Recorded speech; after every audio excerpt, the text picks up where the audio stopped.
Semakin tingginya debit air yang memicu banjir di kawasan Matraman, Kabupaten Banjar, membuat arus semakin deras memasuki pemukiman dan persawahan. Allahu Akbar.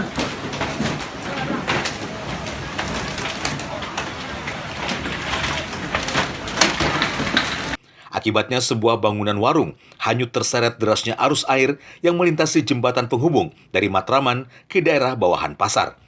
Derasnya arus air juga membuat sisi pengaman jembatan menjadi renggang dan sebagian pondasinya tergerus hingga alami erosi. Sementara arus lalu lintas yang melewati wilayah Matraman juga tersendat dan sempat macet sepanjang 1 kilometer karena kendaraan tidak leluasa akibat jalan tertutup air. Kemacetan mulai tadi pagi karena diakibatkan dengan adanya arus air yang dari seberang menuju ke seberang. Jadi ada ketinggian mungkin 30 cm.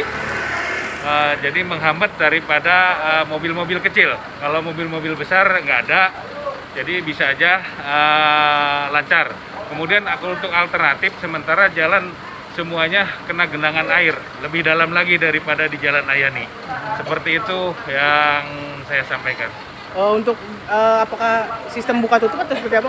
Sementara buka tutup yang kecil aja, karena yang kecil takutnya mogok.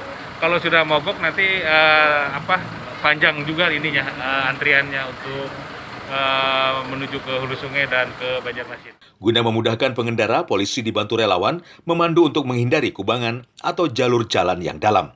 Dari Matraman, Kabupaten Banjar, Satyanaka dan Vili, Kalsel, 1net.